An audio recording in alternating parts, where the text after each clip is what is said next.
ሰላም ሰላም ውድና የተከበራችሁ የጎጃም ቤተሰቦች በያላችሁበት በያለም ጥግ በያለም ዳርቻ ሰላማችሁ ብዝዝት ይበለልኝ። እንግዲህ እያልኩ መጥቻለሁ። እንግዲህ በእነ አብርሃም እንግዲህ ያልተመሰጠ ያልተደሰተ ሰው የለም ማለት ነው። በዚህ አጋጣሚ ሁላችሁም እንኳን ደስ አላችሁ። የአብርሃም ደስታ የሚያስደስታችሁ፣ የሄርሜልዬ ደስታ የሚያስደስታችሁ እንኳን ደስ አላችሁ። እንግዲህ የሚዲያው መሪ የበጎቹ ንጉስ የመሪ ብዬ ካለው አብርሃም ታደሰ ማለት ነው። የኔ ጀግና የኔ ቀብራራ ማለት ነው። እና ልጅህን ደግሞ ያሳድግልህ አላህ ድግ ያድርግ፣ ይጥቀምህ ወንድ ልጅክ ማለት ነው። አንተን የመሰለ ጀግና ማለት ነው። ስለዚህ ብዙዎቹ ደግሞ እየተቃወማችሁ ነው። ጎጃም ልጁን ለምንድን ነው የምትዘቀዝቁ? ለምንድን ነው የምትዘቀዝቁ? ለምንድን ነው እንዴ? እኔ መቼ ዘቀዘቁት? ልጁ የታለን? ያላውቀውም እኮ ልጁ ወልደዋል እንዴ? እኔ እኮ አላየሁትም፣ ልጁን አልሰማውም እኮ እንዴ። እኔ ልጅ መወለዱን መቼ አወቅኩኝ? መቼ ሰማው? እኔ ልጅ መወለዱን ምን ሆናችሁ ነው? በሚዲያ ላይ ደግሞ ሲወራ ሰማው። አንድ መልእክት እናቲቱ እንትን ልካለች ማለት ነው። እንግዲህ እናት ነኝ ብላ እምቢ ብላለች፣ ፍጥጥ ብላለች። ወልጃለሁ አርግዣለሁ ብላ እንግዲህ ፍጥጥ ብላለች። እኛ እንግዲህ እሱን ልንክድ አንችልም። ግን አሳዘነኝ፣ በጣም አዘንኩኝ። ማለት ይሄ ውሸት ነው ብዬ ነው እኔ አልተቀበልኩትም። እና ልጁ የሚጠራው በእኔ ስም ነው ብላለች። እንግዲህ ሩታ ቀብረር ያለ አባት እያለው አብርሃም ታደሰ ልጁ እንኳን ያልተወለደውን ቢወለድ እንኳ ቀብረር ያለ ይሄን የመሰለ ጌታ የሆነ አባት እያለው ይሄን የመሰለ ቀብረር ያለ ሞላ ያለ አባት እያለው ከመቼ ወዲህ በየትኛው ሀገር በየትኛው ባህል በየትኛው ወግና ማድረግ ነው ልጅ በአባቱ ልጅ በእናቱ ተጠርቶ የሚያውቅ? ነውር እኮ ነው። ነውር ነው። ወደ ራስሽ ተመለሽ፣ ወደ ቀልብሽ ተመለሽ እናቲቱ። እኔ ጥሩ አይመስለኝም የምታረጋችሁ ነገሮች፣ የምትሄጂበት ነገሮች። ለዚህ ነው ርካሽ ነሽ እያልን የምንሰድብሽ። ለማንኛውም እርር ድብን በሉ እንግዲህ በጎችዬ፣ እንደምታዋቸው ናቸው ሄርሜልዬና እንግዲህ አብርሃም። እንኳንም አማረባቸው። ግን እዚህ ጋር ያልገባኝ ነገር አለ፣ እንዲስተካከል እፈልጋለሁኝ። ቀለበቱ አልታሰርም ዛሬ፣ ቤሎ ነው። ምናልባት አብርሃም ባለፈው ተናግሯል። ይህንንም ሳልናገር አላልፍም። አብርሃም በባለፈው ለእኔ ቀለበት ምንም አይደለም፣ ለሩታ ማሰሬ ነበረ፣ ለደመቁ ማሰሬ ነበረ። ቀለበት ግን ለእኔ ከአዲ የሆነ ነው። ስለዚህ እኔ ከአንጀትሽ ነው ልታፈቅረኝ ነው የምፈልገው። ቀለበት ለእኔ ምንም አይደለም ብሏል። ከቀለበት የበለጠ ደግሞ ይሄ ነው። አንቺ አበባውን ተቀባበሉት። ወይኔ ደስ ሲሉ፣ በአላ ወይኔ ደስ ሲሉ፣ ፍንድቅድቃቸው ወጣ።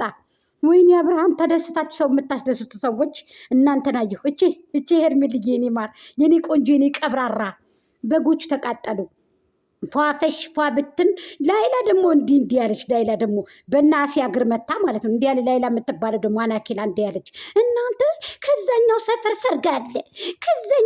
ሰርጋለ ቅንጭላታ ምድረ ቅንጭላታሞች ማለት ነው። እኔ ለእናንተ የእውነት እኔ ያፈርኩባችሁ በጣም። ከዚህ የበለጠ ደስታ አለ? ከዚህ የበለጠ መቃጠል አለ? ሚስቴ አይደለችም እያላችሁ እኮ ነው። እኔ ሚስቴ አይደለችም ከእሷ ጋር ያለኝን ነገር ጨርሻለሁ ብሎ እኮ አብርሃም ነገራችሁ። በግልጽና በግልጽ ነገራችሁ። ለምንድን ነው የማትረዱት? ለምንድን ነው የማይገባችሁ? ለምንድን ነው እናንተ በዚህ ልክ እንደዚህ የምትሆኑት? እንዴ ለምንድን ነው? ግዴታ ነው እንዴ? ግድ ነው እንዴ? ግድ ያዘን ነው እንዴ? ጥሩ አይደለም እኮ የእውነቴን ነው የምነግራችሁ። ግድ እንደዚህ አይደረግም። ነውር ነው፣ አይብ ነው። ወንድ ልክ ሄደ እንዴ ካፈቀረ አፈቀረ። እችን የመሰለ እንቁ የሆነ ሴት ይዞ መጣ። ምን ይጠበስ ነው የምትሉት እናንተ? ምን ይጠበስ? እኔ ደግሞ አቤላዬ እጅግ አመሰግናለሁ አንተን ብሩኬም አቢላም በጣም ያደረጋችሁት ነገር እኔ እንጃ። በተለይ አቢላ የምትጫወተው ሚና ልነግርህ አልችልም። በአብርሃም እኩያ ሁነህ ደግሞ አንተ ጭራሽ ሚናውን ትጫወታለህ አንተ። እንዴት ነው የምትተው አቢላ በጣም ይችላል ጋይስ። በጣም ከምላችሁ በላይ የሚያስደስት ልጅ ማለት ነው አቢላ። በጣም ጀግና ነህ አባቴ። በጣም በጎቹ ቢዘቀዝቋችሁ ምን ቢሏችሁ አትስሟቸው። የበግ ስብስቦች ከበግ ምን ይጠበቃል ድሮ። ስለዚህ እኔ አቢላ ካላመሰግንህ አላልፍም። ዙሮ ይቀጥላል። ቀለበት አሰራውም ያሰብነው ያለምነው ያቀድነው እንግዲህ በጉርብም እንዲህም ተሰብስበን እንግዲህ ምንም አልቀረም። በጣም ነው ደስ የሚለው። እኔ እንጃ ምን እንደምላችሁ አላቅም። በጣም ነው ደስ ያለኝ ከምላችሁ በላይ ተደስቻለሁ። ለምን? በጣም የተደሰትኩት ሲጠና ነው የተደሰትኩት። ሲጠና አልኳችሁ በቃ። ስለዚህ የእነ አብርሃምና የሄርሜልዬ ደስታ ደግሞ የሚያስደስታቸው እንኳን ደስ አላችሁ። ልብሱ ያምርብሻል። ሁሉም ለብሰሽ የመጣሽው ሁሉ ያምርብሻል። የኔ ቆንጆ አብርሃምም አንቺን እንዴት እንደሚያከብራት ግርማ ሞገሳቸው ክብራቸው እንዴት እንደሚከባበሩ እኔ እንጃ ብቻ በቃ የሆነ የፀጉሩ አቀማመጥ ያለባበሷ ምናምን ነገር እንዴት እንደሚያምርባት ነው ብላችሁ እንዴት እንደሚያምርባት የሱፉ አለባበስ የአበባው እኔ እንጃ ብቻ አላቅም እኔ አብርሃም እንዴት እንደሚያከብራት ይሄው አበባ ይቀባበላል ወይኔ ጉዲ እቺ የኔ ቆንጆ የኔ ማሪን ጭግሬዳ የኔ እናት ብዬሻለሁ። እስኪ ኧረ ይችን የመሰለ ጀግና ሴት እኔ እንጃ ይስጠኝ ለእኔም የእውነት ሄርሜላን የመሰለ ልጅ ይስጠኝ። በቃ ተመኘው በቃ ጋይስ የምር ሄርሜላን የመሰለ ልጅ ይወፍቀኝ ለእኔም ማለት ነው። እውነቴን ነው የምነግራችሁ። አብርሃምማ መቼም እስከውት ክብሩ እየተቀባበሉ እቺ የእኛ ጀግኖች የእኛ አንበሶች የሚዲያው ንጉስ ብያለሁ አብርሃም እቺ ያንተማ ደስታ እናቴ ተደሰት ፍንጥዝ በለ የፋየ ደግሞ ትክክል አይደለህም ማለት ሰው በተሰቡ እንዲወድቅ በዚህ ልክ መሆን በተሰቡ እንዲወድቅ በተሰቡ ዝቅ እንዲል እሱ ያሳለፈውን ማንም አላሳለፈም። አብርሃም በጣም የተበደለ ነው። ተበድለዋል። ከዚህ በፊትም አይታችኋል። ተንቋሸዋል። እመሜ ይነሳል እሱን ሳይ ብላ ደመቁ ተናግራለች። እና በጣም እኔ እንጃ ብቻ አላቅም። እኔና በዚህ ልክ ባትሆኑ በጣም የተሻለ ነው የምለው። ኤፋዬ ከዚህ ድርጅት ብትቆጠብ በጣም ተቆጥተንብሃል። ሌሎቹም እንደ ኤልሳም ደግሞ በጣም ነው ተቆጥተናል እኛ እና እኔ ያለውልሽ አትሸነፊ ብሎ አብርሃምም ዛሬ ኮምቶ ነበረ ጽፎ ነበረ ጌም እየተጫወተች ኤልሳ በጣም ነው እኔ እንጃ አላቅም። ብቻ መተሳሰባችሁ ደስ ይላል። ግን ደግሞ በዚህ ልክ አብርሃም እንዲወድቅ አብርሃም እናንተ እየመጣችሁ እንደዚህ አታድርጉ፣ ጥሩ አይደለም።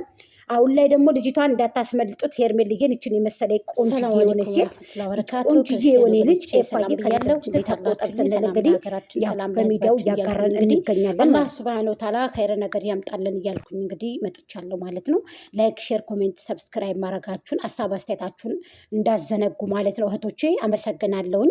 7000 አስገቡ ብያችሁ ነበር። በአልኩት መሰረት አላሳፈራችሁኝም። እጅግ አመሰግናለሁ። የሰው ልጅ ከትንሹ ካላመሰገነ ትልቅ ብትሰጡት ሊያመሰግን አይችልም። ምስጋና ከትንሽ ነው የሚጀምረው። ይብን የሆነ ድርቶ እንኳ ቢሆን ይብን ማንሻ ጨርቅ እንኳን ለዛ ሰው ብትሰጡት ካላመሰገነ ምስጋና ቢስ በልቶ እንጃ ከሆነ ጠጥቶ እንጃ ከሆነ በልቷችሁ ግጧችሁ እናንተን እንጃ ከሆነ ይሄ ሰው ነው ብዬ አላስብም። እንደ ደመቁ አይነት ማለት ነው። አሁን ደመቁ ከአዲ ናት። ምክንያቱም ያን ሁሉ ገንዘብ ሰብስባችሁ ሰጥታችሁ ያን ሁሉ ገንዘብ እንደዚህ ያውታችሁ ትርጉም አልባ ነው የሆነው። ገባችሁ አይደለ? ስለዚህ እጅግ አመሰግናለሁ። ሀቂቀትን ታታመሰግንን እንዳትሉ ቪዲዮኑን በደንብ አዳምጣችሁ አስተያየታችሁን አስቀምጡ። አመሰግናለሁ እጅግ አድርጌ። እንዲሁም ደግሞ አብርሃም በጣም ደስታን እኛም እንወደዋለን፣ እናከብረዋለን። ይመችክ። ቀለበት አሰራውም ደግሞ ይቀጥላል። ብዙዎቹ ቀለበት አላሰረላትም ተንገበገቡ ማለት ነው። እና ቀለበት አሰራው ይቀጥላል፣ ኢንሻላህ ይቀጥላል ወደፊት። እንግዲህ የመጨረሻ ዛሬ ግባት አሳይቷቸዋል። ዙሮ አሸናፊዎቹ እኛ ነን፣ ያሸነፍነውም እኛ ነን። አሸናፊዎችም ዛሬ ላይ ግብ ያደረግነው እኛ ነን። ድል በድል የሆነው እኛ ነን። ያማለ ያበጠው ፈነዳ ማለት ነው። ስለዚህ ከዚህ የበለጠ ማሸነፍ የለም። ልንገራችሁ እውነቱን እና ቀለበት አሰረው ይቀጥላል። ከዚህ የበለጠ አበባ እየተቀባበሉ ከዚህ የበለጠ እንግዲህ ደስታ እኔ እንጃ ምን እንደምላችሁ አላውቅም። ስለዚህ ይመቻችሁ። በጣም ነው ደስ የምትሉት። ሄርሜልዬ ታምራላችሁ። የኛ ድምቀቶች ፏፈሽ ብላችሁ የኛ ቆንጆዎች ድምቀት የሚዲያው ጨረቃ ናችሁ እናንተ የሚዲያው ኮከቦች ናችሁ። ሄርሜላ በእውነት በጣም የምታምር ልጅ፣ በጣም ደስ የምትል ጨዋነት የተሞላባት ደስ የምትል ምርጥዬ ቆንጅዬ የሆነች ናትና ሀቂቀትን በጣም ደስ የምትለው ማለት ነው። እና ምርጥዬ ናት። ስለዚህ እናንተ ልታስንቋትም አትችሉም። እርር ድብን በሉ እንግዲህ እርር ድብን ተመልከቱ። እርር ድብን በሉ ማለት ነው። ከዚህ የበለጠ እንግዲህ ለእናንተ ትልቅ ሀዘን የለም። ከዚህ የበለጠ ትልቅ ሀዘን የለም እያልኳችሁ ነው። ከዚህ የበለጠ ትልቅ ሀዘን አለ ብዬ ለእናንተ አላስብም። ስለዚህ በጣም ሴት በጣም የምታምር ልጅ በጣም አቋሟ፣ ለዛዋ፣ አነጋገሯ፣ አንደበቷ፣ ፍቅሯ፣ የፍቅር ዶክተሯ፣ የፍቅር አንደበቷ ከዚህ የበለጠ እንግዲህ አላቅም እኔ። ስለዚህ አመስግኑት። እዩት እስኪ እንዴት እንደሚደሰቱ እንዴት እንደሚመሰጡ እንዴት ብለው እኔ አላቅም ብቻ ምን እንደምላችሁ። ስለዚህ በጎችዬ ያው እንግዲህ ሀዘናችሁ እንግዲህ እዛው ሀዘናችሁን ተዋጡ። ለቅሶ እንደርሳችኋለን። ለቅሶም እንዳለ ሰምተናል። በጣም ተናዳችሁ፣ በጣም እያለቀሳችሁ እንዲሁም ደግሞ በአሲያ ቤትም ስለፈልፉ ሰምቻችሁ ነበረ። ብቻ እኔ ያስጠልታችሁኛል። ሀቂቀትን እውነት ለመናገር እስከ መቼ ድረስ እንደዚህ ተደናቁራችሁ፣ እስከ መቼ ድረስ እንደዚህ ደንቆሮ ሆናችሁ? እኔ አይገባኝም፣ ሊገባኝም አይችልም። ስለዚህ ይሄንን እንምላችሁ። ቀጥይ ሄርሜልዬ፣ ቀጥይ የኔ ማር፣ አምሮብሻል፣ ደምቀሻል፣ ተውበሻል። እኔ እንጃ ቤተሰቦችን እድሜና ጤና ይስጥልሽ። እኔ ምን እንደምላችሁ ምንም አላውቅም። ስለዚህ በጣም ደስ የሚል ነገር ነው። በጣም ያደረጉት ሚና፣ የተጫወቱት ሚና ጠላትን ድባቅ ወደ ታች የሚከተል ይሄ ሁላችሁ እንግዲህ። ስለዚህ ቪዲዮውን ይሄን ይመስላል። ላይክ፣ ሼር፣ ኮሜንት፣ ሰብስክራይብ አድርጉት ጋይስዬ። አመሰግናለሁ።